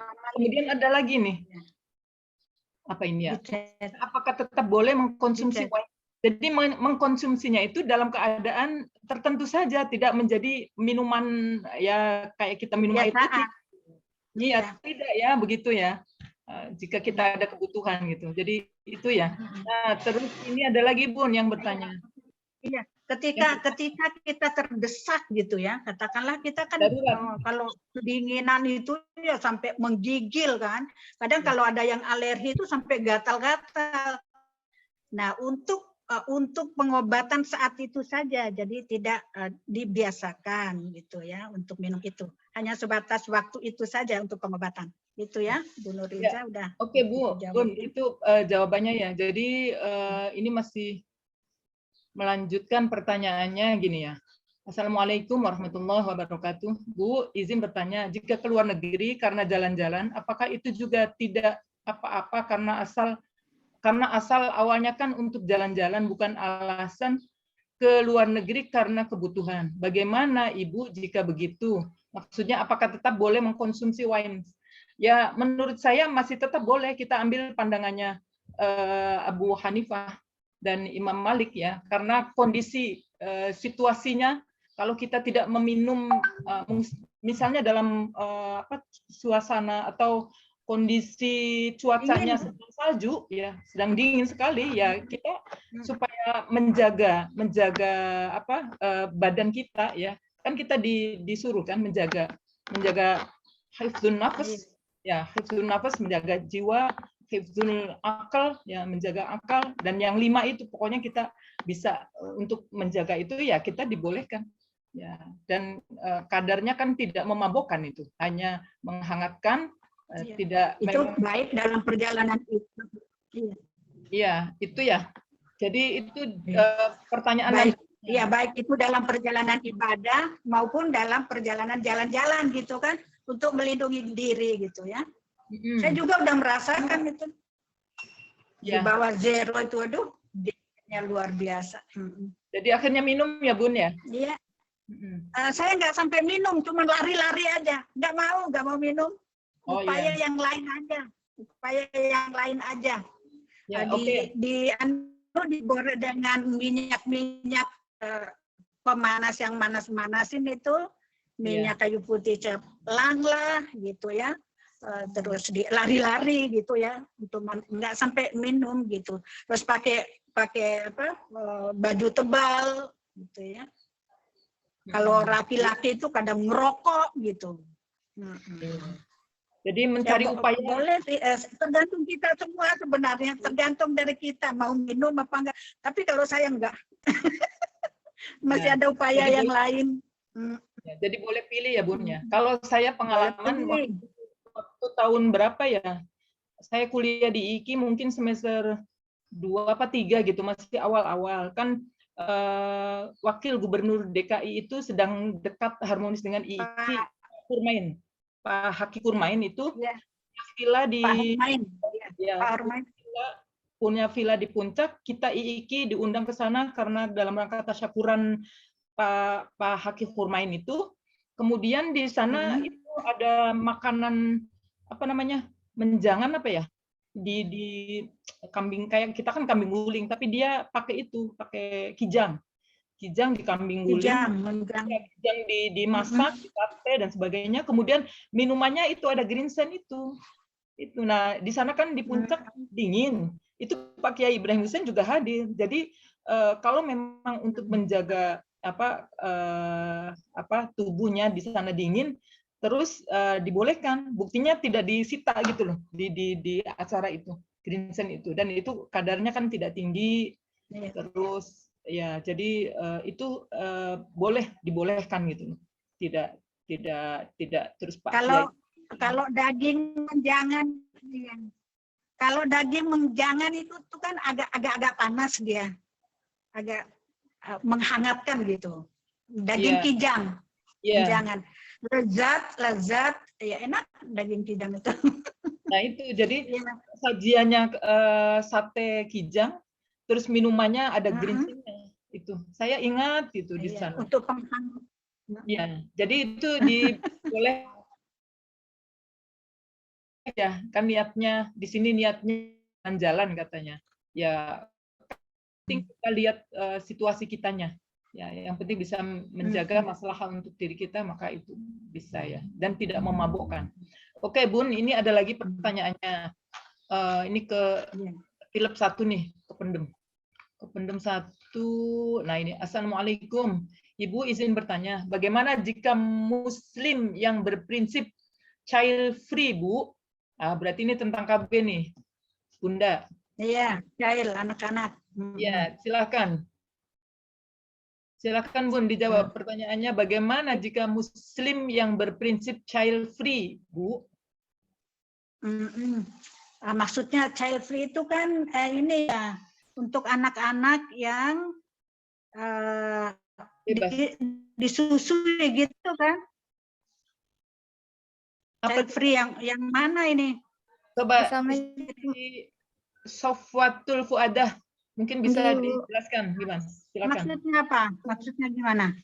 Child free itu kayak pilihan untuk tidak memiliki anak setelah menikah begitu, Bu. Oh, bebas tidak memiliki anak itu ya maksudnya. Oh, gitu. Jadi apakah harus KB? Iya. Enggak, Bu. Jadi udah niatnya emang nggak mau punya anak kayak gitu, Bu. Itu untuk Muslim itu boleh enggak ya, Bu? Karena Ya kan Allah. iya, Ya, tidak boleh. Ya, Itu tujuannya Pak. untuk Itu alasan nanti juga. Alasan nanti suami kita nggak punya Iya, anak takut gini. kan. Bukan, Anak. ada yang begini, Bun. Memang ada yang orang laki-laki itu berprinsip istriku harus cantik, tidak boleh kendor, tidak boleh begini gitu. Jadi tetap seperti gadis aja. Nah, kalau orang netein habis menyusui, harus punya anak kan pasti berubah organ kita itu. Nah, terus untuk supaya menjaga itu. Nah, di sini boleh nggak gitu. Kalau prinsip seperti kalau kita melihat hadis Nabi, tujuan pernikahan itu adalah untuk memperbanyak umat. Iya. Disunatkan untuk memperbanyak umat itu. Nah, kalau nikah tidak ingin mempunyai anak ya tidak Islami gitu. Tapi kalau misalnya keinginan suaminya seperti itu, apakah kita harus nuruti? Kan kadang ada itu, misalnya istrinya kemudian positif, dia nggak suka. Istrinya positif hamil misalnya, dia nggak suka. Terus akhirnya dia ini cerita di film-film aja ya, tapi nggak tahu kenyataannya itu. Bukan orang PT lah yang begitu. Iya. Ya, jadi tidak ada prinsip child free itu kalau untuk orang Muslim. Pasti harus memiliki keturunan. Kepingin punya anak. Oh gitu ya, Sofwa ya? Lanjut. Gitu, paham nggak? Sudah kena belum pertanyaannya kalau jawabannya itu? Mungkin bisa saya tambahkan sedikit, Ibu. Karya saja udah umur 90 tahun masih berdoa, Robbi. Ya, silakan Bun. Jangan biarkan aku hidup merana bersama istriku. Aku minta diberikan anak sebagai ahli waris karena engkau adalah pewaris yang terbaik. Masih minta, padahal istrinya mandul waktu itu. Masih minta sama Allah supaya dikasih anak sebagai pewarisnya. Akhirnya kan lahir kan, pewarisnya juga jadi nabi waktu itu. Saya pikir yang suami yang nggak mau punya anak itu ya. Wah, ini banyak ya, sekali Bun, ini pertanyaan. langka lah. Langka. Jadi gini, memang Bu Nur Izzah, Bu Utari, mohon maaf saya off cam, sekarang itu memang lagi marak ya, child free ini lagi banyak yang menyemarakkan, Bunda.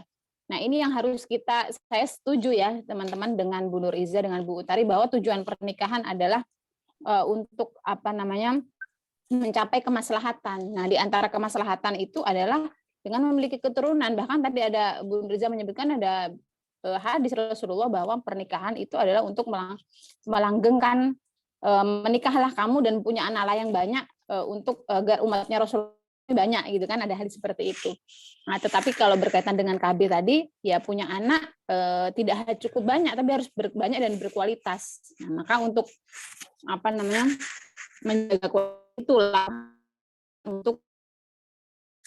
Nah, kalau tentunya kalau kita lihat dari tinjauan ke Al-Qur'anan, tentu child free ini dengan alasan dengan hukum dasarnya ya tidak diperkenankan ya, tidak dibolehkan. Tetapi kemudian misalkan ada alasan-alasan daruriyat ya yang memang ya itu tadi Bu Tari bilang kalau yang seperti itu bukan anak IKI atau anak PT IKI ya, maksudnya nggak tahu dia tujuan nikah itu apa gitu, belum memahami betul. Nah, memang karena modernisasi ini memang merubah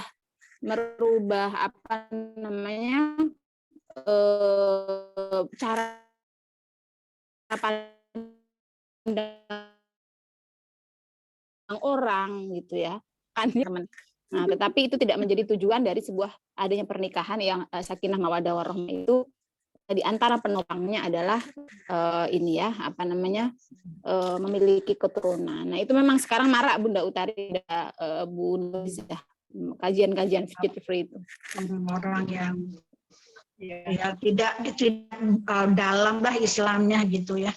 Ya, baik Bunda, ini masih banyak pertanyaan. Ini ada yang belum dijawab. Ya, misalnya KB dulu ya. Nah, nanti saya pilih yang tentang KB saya satukan, yang tentang BIR saya satukan. Lanjutannya ini ada yang bertanya tentang masalah KB ya. Ibu menjelaskan boleh atas dasar untuk mengatur jarak kelahiran. Nah, yang saya ingin tanyakan, apakah KB ini boleh dipakai untuk membatasi jumlah anak? Misalnya hanya ingin punya 2 anak, padahal usia seorang ibu masih muda. Atau gimana, Bu? Nah, ini pertanyaan dari Eka Nur Amina. Kemudian saya lanjutkan lagi yang terkait dengan KB lagi ya.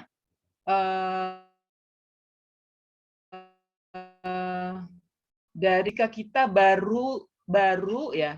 baru sudah menikah, lalu kita memutuskan KB dengan alasan kita masih dalam keadaan kuliah. Oh, jadi menundanya karena masih kuliah ya, darurat, masih ingin melanjutkan kuliah dulu supaya tidak direpotkan ya. Nah, ini kemudian yang ketiga ya, masih tentang KB nih. Ibu mohon maaf, tadi ada poin yang belum saya pahami mengenai alasan kenapa Profesor Ibrahim memberi jarak 3 tahun untuk kehamilan, Bu. Yang jelas tadi karena 2 tahun tuntunan Al-Quran untuk ibu menyusui. Nah, 1 tahun lagi dengan alasan apa ya, Bu? Gitu. Jadi kalau Pak Ibrahim mintanya mengatur jarak 3 tahun, padahal di Al-Quran sudah ditentukan 2 tahun ya. 2 tahun juga sudah merupakan KB. Kemudian ini satu lagi masih ada tentang apa ini? Oh ya, masih KB juga ini. Ibu mohon maaf ya, mohon izin bertanya baby blast, yaitu kondisi seorang mana tadi? Hilang.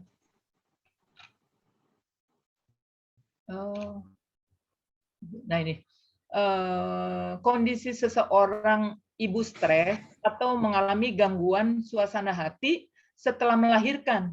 Bagaimana solusinya, Bu? Nah, menurut Ibu, ini masih tentang melahirkan ya. Kemudian luar biasa ini tentang KB banyak nih. Ini yang terakhir. Yang terakhir, saya pernah mendengar beberapa alasan kenapa orang memilih child free. Salah satunya katanya karena tidak mau meneruskan luka yang diturunkan dari orang tuanya. Lalu ada yang beralasan tidak mau egois, yakni mengharapkan balasan dari anak. Saya pernah baca komentar seseorang di sosmed ketika seseorang menjawab alasan ingin punya anak. Dia menjawab agar saya ada yang mendoakan. Lalu yang kontra bilang, berarti Anda egois dong, menginginkan kehadiran anak untuk memenuhi ekspektasi Anda seperti itu, Bu. Jadi ini masih tentang anak ya. Jadi ada berapa? Ada 5 ya tentang KB ini. Saya kelompokkan itu nanti masih yang terkait dengan BIR masih ada yang bertanya. Tapi itu dulu yang paling rame nih pertanyaannya. Silakan, Bun. Biar nanti jawaban. Baik, terima kasih. Iya, terima kasih Mbak Eka ya, yang pertama ya kepingin punya anak hanya 2 saja gitu ya. Ya boleh-boleh saja kalau kepingin punya anak 2 ya.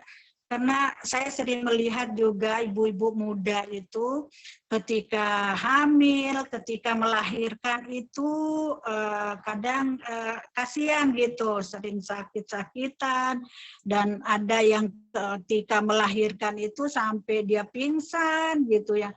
Itu boleh-boleh saja sih dengan rencana KB ini untuk mengatur anak hanya 2 itu boleh. Kan sebentar KB itu 2 anak cukup dan gitu ya, slogan KB itu kan 2 anak cukup.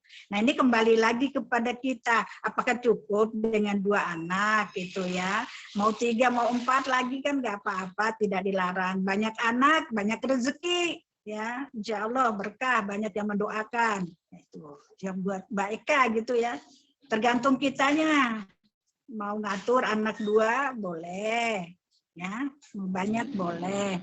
Kemudian yang kedua, Mbak siapa ya? tidak mau punya anak dulu, KB dulu karena alasan kuliah.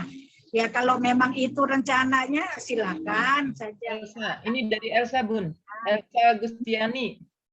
Ya, Bu. Ya. Nah, Elsa Iya. Gustiani tidak ingin punya anak dulu karena masih kuliah. Boleh, jawabannya boleh. Iya. Terus yang pertanyaan ketiga, Masih kuliah. Bun. Ya, Mbak Elsa, ya bilang gitu, bisa kuliah juga kok, kita juga. Iya, saya bisa. Nah, Mbak Elsa juga gitu ya, masih ke Mbak Elsa kalau sambil hamil sambil kuliah nggak apa-apa. Kayak saya juga hamil masih kuliah, mana yang terakhir, ya. Kemudian yang ketiga, Bella 3 tahun itu dari mana? Ya Bella, Mbak Bella, 3 tahun itu kan masa hamil itu kan 9 bulan 10 hari Mbak. Kemudian ditambah dengan menyusui 2 tahun.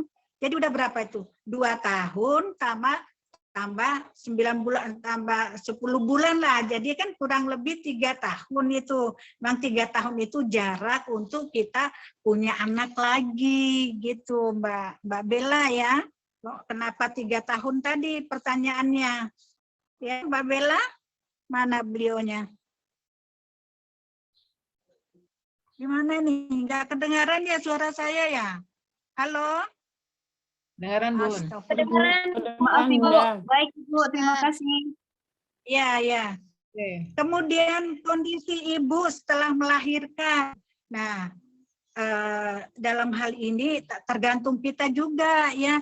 Kalau kondisi ibu setelah melahirkan ya minum obat, banyak diperiksakan ke dokter. Kenapa kondisi kita sakit katakanlah gitu ya.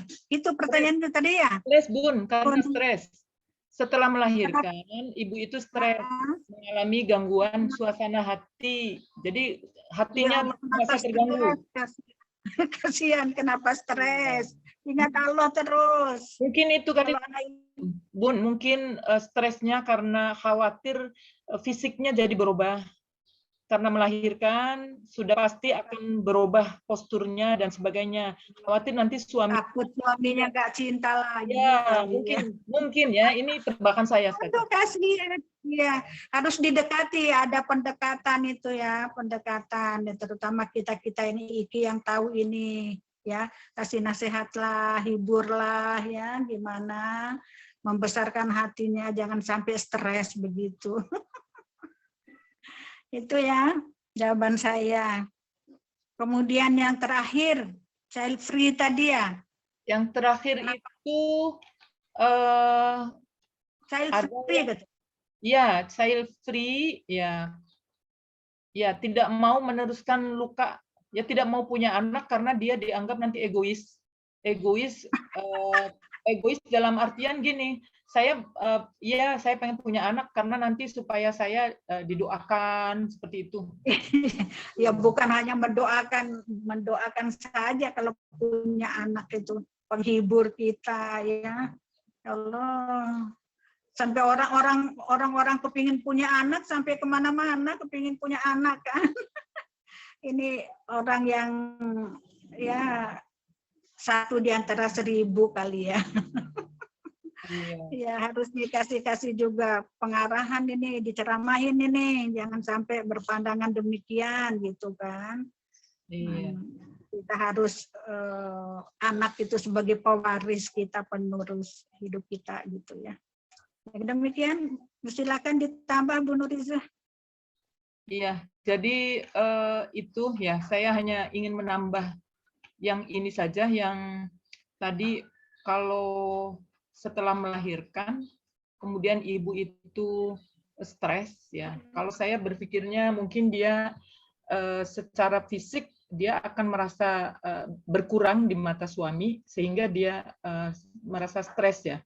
Padahal kalau kita berarti kan dari diri kitanya, itu stres itu kan dari diri kita. Kalau kitanya dilapangkan hatinya, kita ya bercakaplah dengan suami kita ya, bahwa memang ini kodrati ya kodrati dan wajar dan tidak bisa dipungkiri bahwa seseorang ibu itu kalau sudah melahirkan pasti semua organ tubuhnya akan berubah.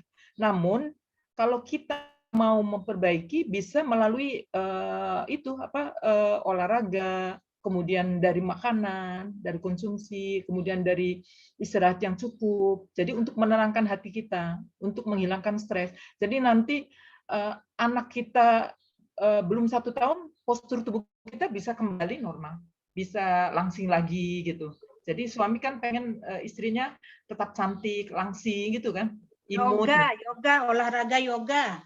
Bisa yoga, terus konsumsinya tetap yang protein tinggi, ya, kalori tinggi, tetapi karbo dikurangi, manis-manis dikurangi. Jadi saya sudah melihat sendiri anak saya kebetulan, anak saya yang kecil itu, dia saya pengen kembali, walaupun sudah melahirkan gemuk banget, tapi sekarang sudah normal dan dia lakukan sendiri. Jadi anaknya tidur, dia yoga sendiri. Karena dulu sebelum dia pernah yoga, jadi sudah tahu itunya, ilmunya gitu loh. Apa dulu latihan-latihannya. Kemudian pakai matras langsung buka sendiri di sini, udah nggak pakai musik, udah. Tapi kalau dia pengen ada hiburan, ya musiknya di yang lagu yoganya kan banyak di YouTube.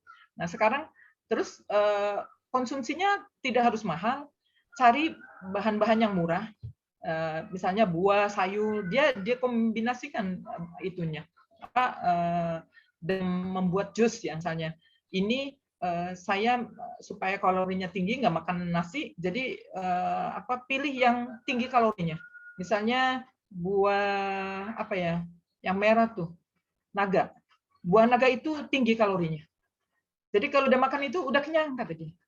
Terus minum susu cair yang itu. Apa sih? Yang 1 liter tuh. Ya, pokoknya nyetok di situ. Jadi bikin jusnya pakai itu. Jadi sudah pagi itu udah. Jangan makan nasinya dikit aja. Nasinya enggak, Bun. Pagi itu enggak pakai nasi. Nanti nasi siang. Sayur juga cari yang banyak kandungannya. Oh, ada di kangkung, di bayam, di kacang panjang, jadi cari yang seperti itu. Sawi putih nggak ada kalorinya, cuman air saja. Jadi dihindari. Jadi kita lihat kan di YouTube, dilihat di Google ya mana kalori yang tinggi-tinggi supaya nanti tubuh kita kembali normal. Insya Allah kalau dari segi makanannya cukup ya, terpenuhi kalorinya, stres kita juga akan berkurang. Kemudian istirahat juga jadi nyaman.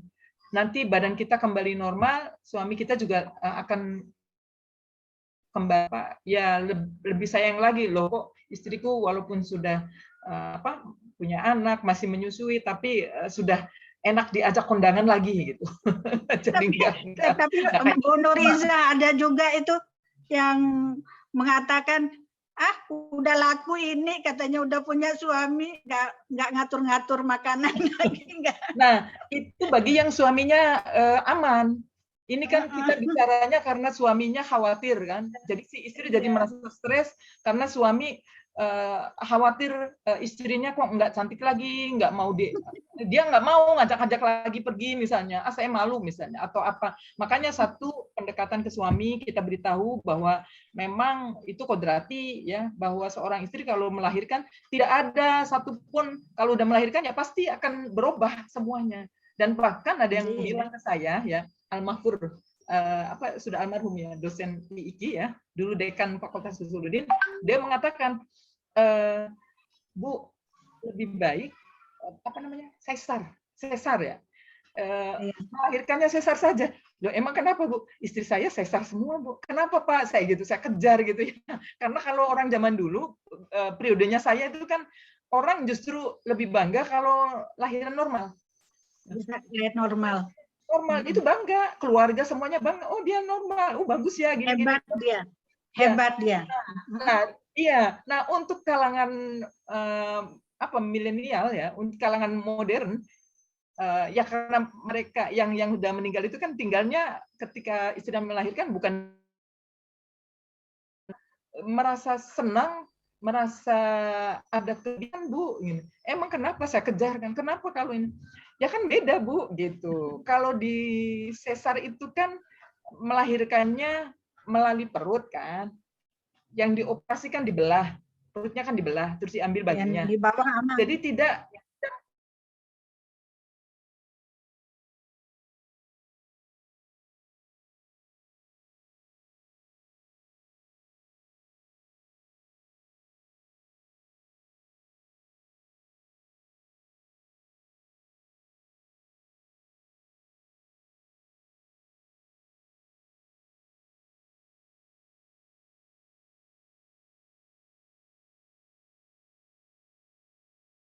Lebih iya. berlipat-lipat jadi. Bagi kalangan orang zaman kuno ya seperti itu, kita efisien dari segi biayanya. Tapi kalau untuk zaman sekarang tidak, Bu. Justru dicari, ditentukan. Nggak apa-apa habis banyak duitnya. Iya, dia gini, saya maunya tanggal sekian, jam sekian. Jadi momen itu benar-benar dikondisikan gitu. Jadi itu ya mungkin di situ. Nah, untuk yang baru melahirkan supaya tidak stres ya seperti itu. Jadi kitanya pandai-pandai yang jadi istri itu. Oh ya, saya biar kelihatan tetap bugar, segar, cantik lagi, ya begitu. Menjaga diri meskipun menjaga apa ya? Keindahan tubuhnya, kulitnya, walaupun habis melahirkan tetap tidak kumel gitu loh, tetap seksi lah di mata suami. Kan kita kan tujuannya menyenangkan suami ya supaya tidak melirik ke orang lain. Itu dibolehkan, malah diwajibkan. Kalau kata Pak Ibrahim Hussein, kita wajib demi suami. Jadi kita percantik diri kita dan kita untuk suami, jangan kebalik. Ini mah kalau keluar kita cantik, pakai dandanan, pakai baju cantik. Pas di rumah udah hampir setengah 12 loh. Bu Nuriza udah hampir setengah 12. Lanjut lagi tuh pertanyaan kali ya. Baik, oke. Itu kan lupa kalau udah begini. Udah habis waktu. Ada Aduh, tentang habis ini. waktu. Khomer, Bu, jangan di ini kan. Oh, maaf, hukum jual khomer di tempat wisata. Nah ini berarti ini khomer nih, Bu. Mohon maaf Bu, izin bertanya bagaimana hukum jual khomer di tempat wisata yang memang tujuannya untuk turis luar yang sudah biasa dengan minuman-minuman seperti itu. Nah itu tentang khomer ya. Sebentar, itu cuma satu ya? Oh. Tadi ada zakat, bertanya penghasilan berapa yang harus dizakatkan tadi ada di chat. Pertanyaan untuk Bu Nuriza. Ini terakhir, ya terakhir. Bunda Ifati, mungkin itu tadi satu yang khomer. Iya kan tadi udah disampaikan oleh Bu Ifati, orang yang menggarapnya, orang yang menjualnya, orang yang meminumnya, semua kan. Iya, tapi ini konsumennya orang barat. Meskipun orang barat gitu ya. Iya.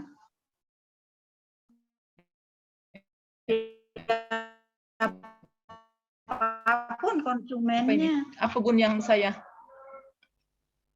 Itu hasil penghasilan berapa yang didapatkan. Gini ya. Dari Fitriani izin bertanya Bu. Satu, maaf Bu, tadi untuk